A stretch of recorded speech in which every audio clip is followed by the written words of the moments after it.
Hello, kindergarten friends. I miss you guys so much. I hope you're enjoying spending time at home and finding some things to do. So I thought I'd read you a story. Miss Lee read a story the other day and gave me the idea to do the same thing. So I'm gonna read one of Leo's and I's favorite book, which is Giraffes Can't Dance. He has like 5 copies of this book. So this is the one I chose to read to you today. So, Giraffes Can't Dance. The author is Giles Andreas, and the illustrator is Guy Parker Reese.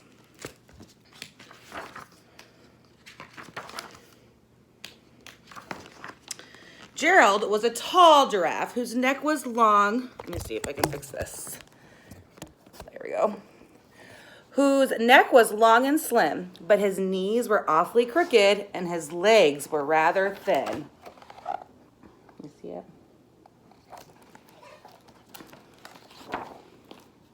He was good at standing still and munching shoots off trees. But when he tried to run around, he buckled at the knees, which that means that he kept falling over.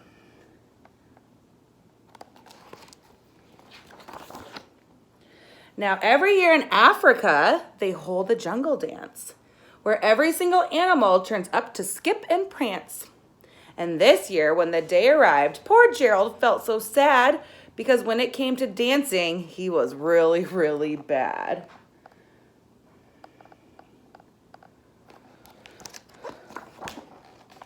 The warthog started waltzing, and the rhinos rock and rolled. The lions danced a tango that was elegant and bold.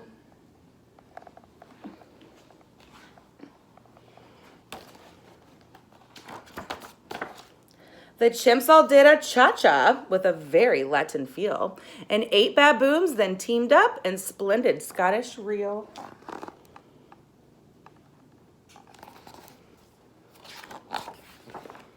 Gerald swallowed bravely as he walked toward the floor, but the lions saw him coming, and they soon began to roar. "Hey, look at clumsy Gerald," the animals all sneered. "Giraffes can't dance, you silly fool. Oh, Gerald, you're so weird." They're not being very kind, are they?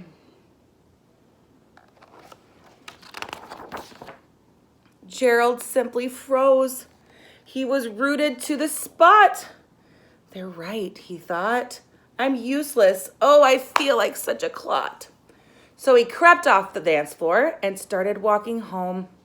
He'd never felt so sad before, so sad and so alone.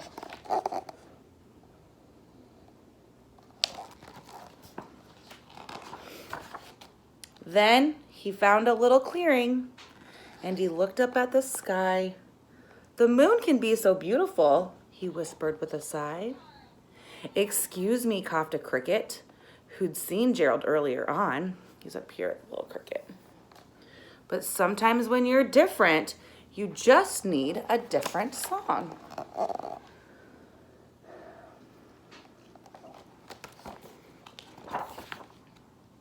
Listen to the swaying grass and listen to the trees. To me, the sweetest music is those branches in the breeze. So imagine that the lovely moon is playing just for you. Everything makes music if you really want it to. You can think about how Gerald's starting to feel now. If you look at the illustrations, how do you think he's starting to feel now? With that, the cricket smiled and picked up his violin. Then Gerald felt his body do the most amazing thing. His hooves and started shuffling, making circles on the ground. His neck was gently swaying and his tail was swinging around.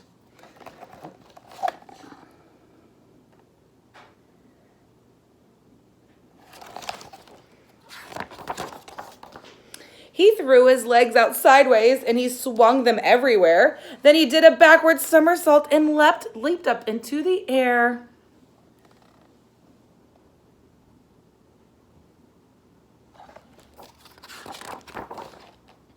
Gerald felt so wonderful. His mouth was open wide. "I am dancing. Yes, I'm dancing. I am dancing," Gerald cried. And if you look at his illustration, or this illustration, he is definitely feeling, what do you think? What do you think he is feeling now? Then, one by one, each animal who'd been there at the dance arrived while Gerald boogied on and watched him quite entranced. They shouted, "It's a miracle! We must be in a dream. Gerald's the best dancer that they've ever seen."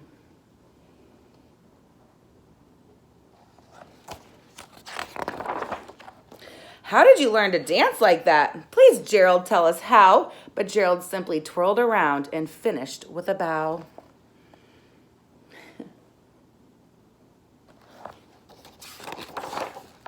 Then he raised his head and looked up at the moon and the stars above. "We all can dance," he said, "when we find the music that we love." Okay, so that's one of the books that, like I said, Leo and I like to read.